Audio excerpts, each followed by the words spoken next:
Hey guys, welcome back to episode 186 of 5 Drinks Through Midnight. In the show, we bring the questions, guests bring the drinks, we try to wrap up before midnight. Today we are headed up to Harlem to go to Winnie Said, where we're going to be joined by Gabriela Lawrence, co-founder and chief brand officer of Doce Mezcal. But before we do, like and subscribe, hit the bells, the whistles, leave a comment if you like what we're doing. Let's get started.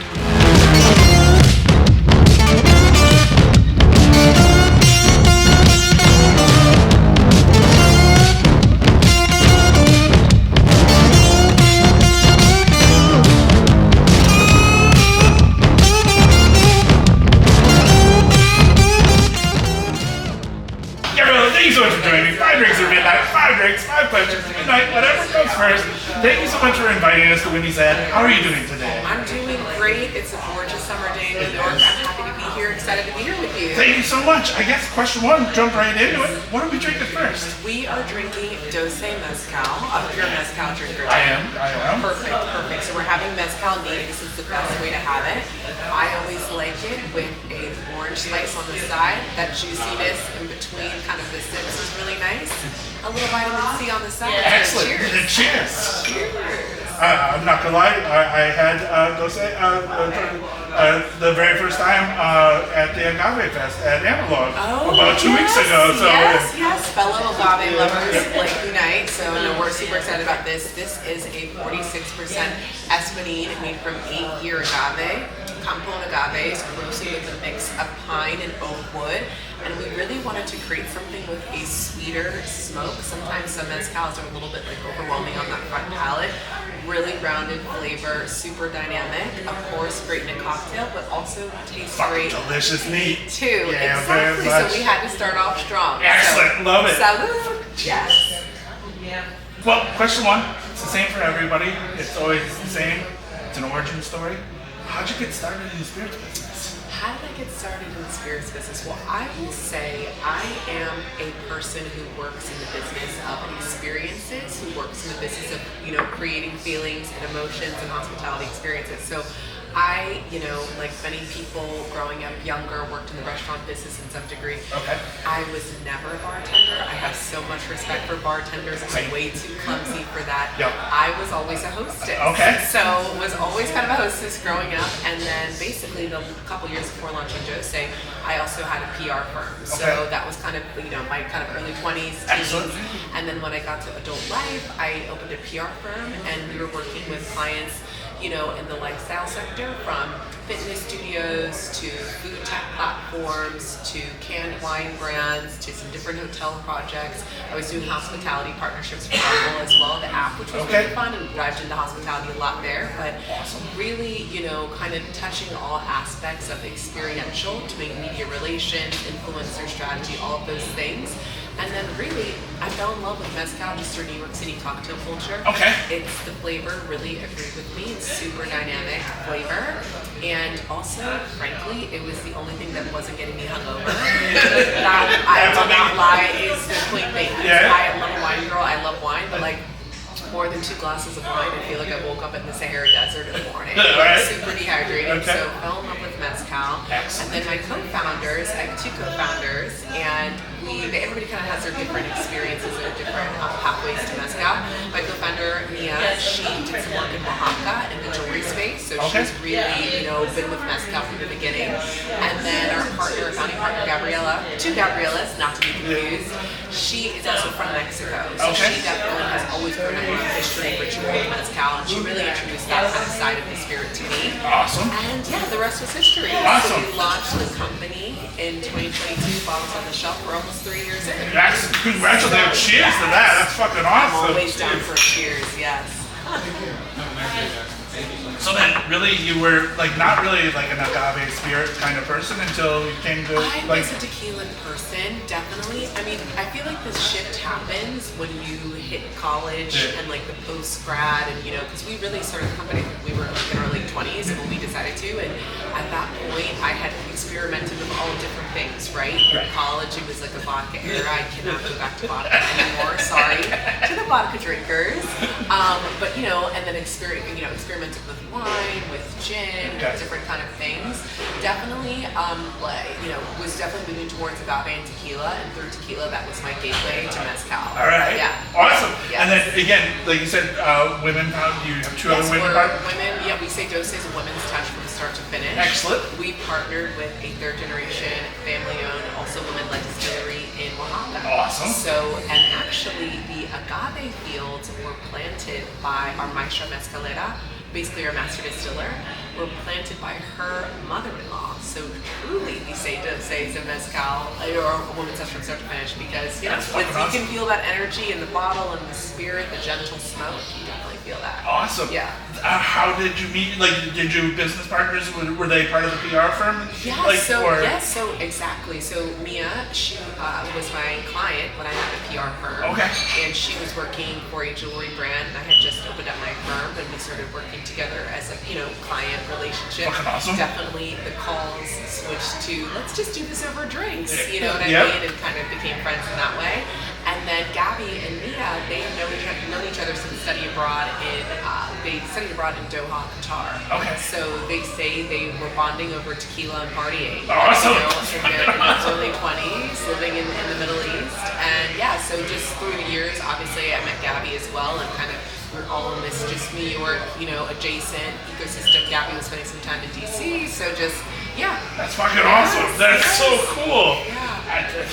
And you said 3 years in, right? Or 3 years on the 3 years in, we're like a crawling baby. Fucking awesome. Yeah. No, that is awesome. Yeah. That is great. Well, there we go. I think that's question one. So Okay, that's a great. fucking awesome origin story. Cheers. That's amazing. Love it. Awesome. Cheers. Question two, drink two? Exactly. What are we drinking? Let's do it. We are drinking a Dia Doce, which is the mezcal lover's answer to the Aperol Spritz. Okay. A lot of our team members aren't personally Aperol people, but we came up with a mezcal version that's delicious. So this is Aperol lemon juice, agave, a splash of grapefruit, Doce, top with Prosecco. Fuck yeah. Over ice, of course. Cheers. Cheers. Yes. Fuck yeah, that's a summer banger right there. This is a summer banger, right? And it's really easy to make. You can get the ingredients anywhere. And again, like sometimes you want to be part of the Aperol combo. It looks fun. It looks like engaging. The glasses are so pretty. The drink is so pretty. So if you're not usually an Aperol person, I would highly suggest this cocktail. What? How can your people not be Aperol people? I don't know. I wasn't an Aperol person before this drink, so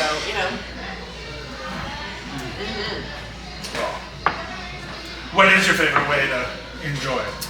A mezcal martini, Okay. which we're gonna have at some point today. That might have to be like the last banger. Okay. Yeah.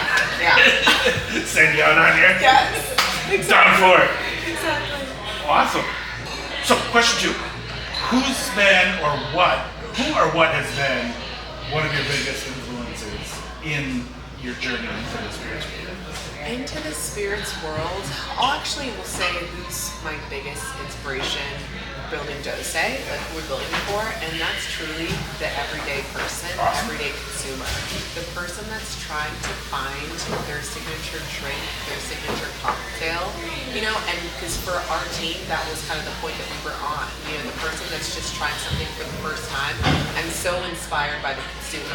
You know what I mean? Yeah. And what they think about cocktails and, how they approach the bar and why they ordered this drink versus that drink. And I love it. Those are the people that we're building this brand for. So awesome. that's definitely who inspires me. Okay, awesome.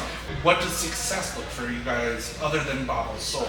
For you, like what do you think you're doing 3 years in? What are you doing a good job at? Like that. 100%. I think it's just bringing more people and more individuals into the world of mezcal. Like what success looks like for us is the volume that a vodka soda or tequila soda may be ordered on a Friday night. Like if people are ordering mezcal in the same capacity, in the same volume, like that's how you know this industry we're moving in the right direction. Okay, yeah. awesome. What's one thing that you learned about yourself during this journey? One thing I've learned about myself is, hold on, I have to think for a second. I got a good question. You do, you got a good question. One thing I've learned about myself is, I think it's just company culture Okay. is how much I love it. All right. And how much creating a team and working with our people, the partners that we work with, the amazing accounts like this, how much I love being able to connect with people and make magic. And within that, building an internal company culture is so strong, and that's super important to Team Doce, is how we all work together. And I think, that's definitely been just trying to be a leader, and myself and my co-founder really just pushing through every day, and in this crazy industry, which yes, that definitely has been something that's just I've learned that's a really important aspect for me about building a company is something that's really important. Awesome. Yeah. And then if you were to have any piece of advice for somebody following in your shoes, what's one piece of advice that you would? I would say always come from a place of yes. Okay. You never know who you may meet. I mean, we met at an Yeah, event, yeah. just an event on a Monday night at the Vine Fair, of course. Yeah. But yeah, just a Monday night event. Always come from a place of yes. I mean, I think myself and my co-founders would agree that the reason why we're here is because of that. Saying yes to different points and aspects of your life, really leading you to where you want to go. So definitely, and you have to be fearless. That's it. You're always going to be your own biggest advocate, your own biggest cheerleader. So yeah, just learn to be fearless and come from a place of yes, and you'll be able to keep going, build Awesome. something incredible. I think that's fucking great advice. Yeah. Last follow-up. So I got asked this question, and now for everybody new that I kind of asked this, and it's just, what kind of legacy do you want to leave behind? What kind of legacy do I want to leave behind? I would say legacy to leave behind for Doce, I would say, is being the mezcal that opened up the category for life. Okay. I think that would be incredible. Awesome. To be kind of someone's, if not near first, but someone's true, legitimate first impression to mezcal for the category would be an incredible goal to have, and a legacy we would love to be able to build our brand into. Okay. Yeah. Awesome. Well, there we go. Question 2. Done. Oh, cheers! Cheers. Yeah, salud!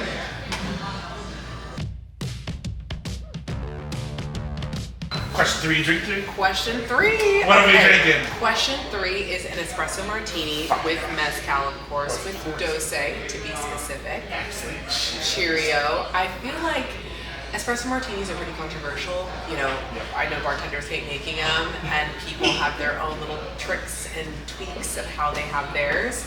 A mezcal espresso martini, the smoke in the mezcal is just the balance you need for the coffee, in my humble opinion. Okay. So yes, I am here to convince the vodka drinkers, the tequila drinkers, start trying your espresso martinis with mezcal. Trust me. Cheers. Right, cheers. Yep. That is good. This is like how it should taste. Oh, yeah. Yeah. Oh. With the coffee? Oh. Exactly. A little smoke? That's Yeah. It's fucking perfect. delicious. Yes. Oh. Yeah. Okay. You got me. Yeah. I mean, Are again, you convinced? it's not hard. Twist Yeah. my arm. Yeah. Okay, it's done. Yeah. It's like, oh, okay. Don't even have that. Yeah, no, that wouldn't take much. I'm not a big vodka person. So that is, my opinion. Vodka is only good for cleaning supplies. So, Well, it's a silent spirit, You're not really trying to taste it, right? Yeah. Or make your ice cream smooth. That's all it's fine. Just kidding. Ice cream smooth is hilarious. Yeah. Cap full in your ice cream. Totally making ice cream at home. Okay. All right. Brings it to my Mr. Soft. Yeah, there you Next time I have go. it. There you go.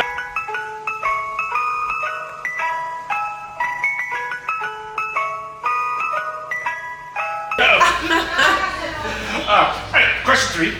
Call this our chocolate chip segment because we've had 3 drinks. So we're a little bit more open, a little bit more loose, a little bit more. We're not going to talk that much. No, it's okay. I'm always down. But in your opinion, what's one thing that people should know about mezcal when ordering their first pour?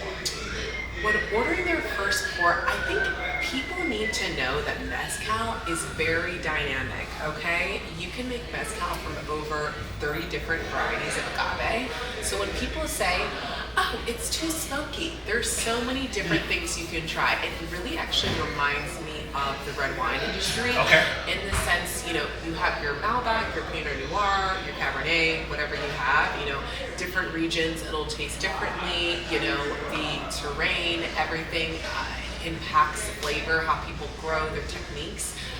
The agave space, mezcal, is very, very similar. So we'd love for people to realize there's more things you could try. Just because you tried one mezcal doesn't mean that should kind of, dictate how you view mezcal for years to come. So I would definitely recommend just going with an open mind. Okay. If you don't like this kind of mezcal, you might like that. If you don't like this kind of wine, you might like that. Just have that kind of mentality, when going into mezcal for the first time. Excellent. So mezcal, like during COVID, kind of overtook most of the whiskey population, became the number one spirit.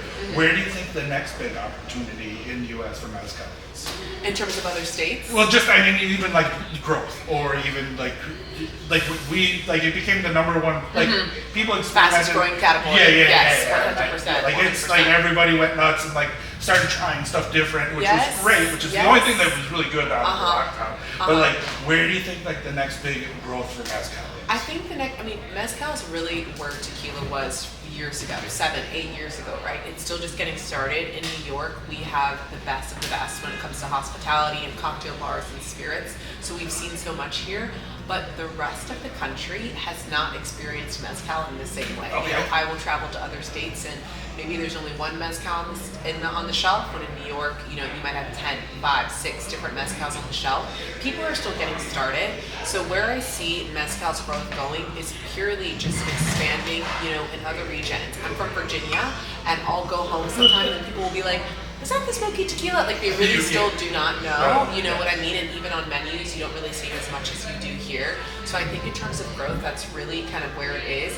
And again, I think really what's next is people really realizing the kind of depth of the variety of mezcal that you can have. And really, people trying different kind of agave types, different strains, things of that nature, and really kind of expanding their worldview to say, it's not just one kind of spirit. Like there's so many different varieties that we could do. So just other agaves, things like that. All right. So like you said, you like to travel. Do you have a favorite place, other than probably, Mexico and the South? Do you have a favorite drinking city other than New York? A favorite drinking city? Well, I love to go. Where do I love? Of course, I love Mexico. Yeah, Mexico's amazing. It's such a dynamic country. Who isn't? Who doesn't love to go to Europe? Right. I love Spain. Okay. I love France. All right. I love, I just went to Brazil for the first time. Nice. I had a lot of cachaça. It was amazing. So I love, Brazil was a great drinking city, actually. Yeah, had a lot of fun there. Okay. Awesome. Yeah. Well, there we go. Yes. Question 3. See, we didn't talk that much shit at all. It's great. Cheers. Perfect. Amazing. Yes. Question 4, drink 4. Question 4, drink 4. What are we drinking? We are drinking a mezcal martini. Can you tell I'm a martini girl? Yeah, well, we talked about it in question 2, so I'm excited for this. Yes, so obviously we're in New York City, which is the land of martinis. Yes. Well, Hector, here's the game plan.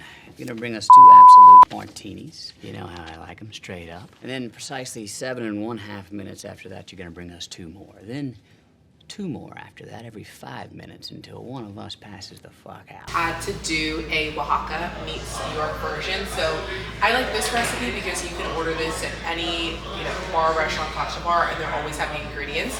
So this is dry vermouth, orange bitters, orange twist, and mezcal, of course. It's great. I call it holy water. It's pretty Excellent. easy to go down. So Cheers. Cheers. Oh, yeah. It's good, right? Yep, If you're a martini drinker, I think this is definitely a must. Yes. Yes. Yes. So you're going to see those at a lot of Wall Street business lunches. Oh my God, that would be quite a banger lunch. Yes. That's what you were having. The rest of the day might be a wrap. There we go. Yeah. Who doesn't love the day drinking? All right, so question 4. This is kind of our take on the dead or alive question kind of thing. Like, if you had somebody dead. So, if you were going to throw a party anywhere in the world, where would it be? Yeah. Who's behind the stick bartending? Who are you inviting? Okay, anywhere in the world. I am on a beach club kick. Okay. So the location right now I'm thinking of is a beach club, whether that's in Brazil, whether that's in Portugal, the south of France, Spain, anywhere. That's what I'm envisioning. To have that dynamic. Who would I invite? Honestly, I would have industry people because hospitality people are the most fun. Yeah. Okay. So we just did an industry retreat and had a great weekend with a bunch of our beverage directors, buyers, owners. So yeah, it would be an industry filled, just weekend. You know what I mean? Yes, yeah. Somewhere on a beach, Mediterranean coastal. All right. What are we serving? We're serving mezcal of all kinds. I'm thinking we do the Dia Doce. I think that cocktail is really good for a place like that, right? Some Aperol, some mezcal, top of prosecco, grapefruit, lemon juice, the whole thing. That's definitely that. And then something maybe guava, maybe I'm envisioning. And then of course Doce de Porsche with an orange slice to get the party turned up a notch. There we go. Yes. And then is this a daytime event or a nighttime event? I am thinking I'm an early bird, so I'm almost like I'm thinking maybe like because the sunset's late over there. You know, that's pretty late. So maybe a 5 p.m. start. Okay. Fade until midnight. All right. You know, Cinderella time is always preferred. Yes, exactly. So a little sunset hour. All right, excellent. Yeah. Perfect. Someone after my own heart. There we go. Midnight hits. It's time to go to bed. Time to go.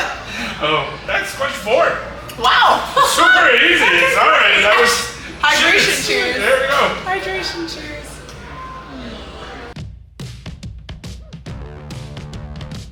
Question 5, drink 5, last drink of the night. We made it, Tim. We made it to the end. What are we drinking? I'm proud of us.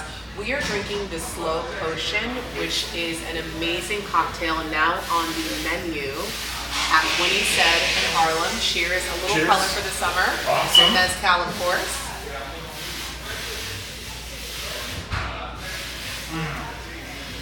Cheers. What do you think? That is damn good. This is great, right? Yeah, that is. The color is really gorgeous. Yeah, I don't know. This is the kind of cocktail, like, if I were to see someone else with this drink, I would be influenced to be like, what's that? You know? So, go find it. Go get it yourself. When you said Harlem, heard it here first.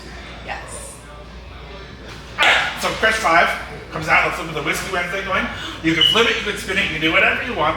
You don't even have to answer. The coin will give us the answer. One side says fuck yeah, one side says fuck no. You don't have to, you can flip it, you can spin it, you can do whatever you want. There you go. Okay. So, question this is a heavy coin. It is very heavy. It is bulletproof, so again, if anybody fucks with you in New York City, you can throw it at them. It will definitely brain them. And then to keep it close to your heart because it is bulletproof. I love it. Alright, so question 5. Do you secretly judge people who lick the salt and bite the lime?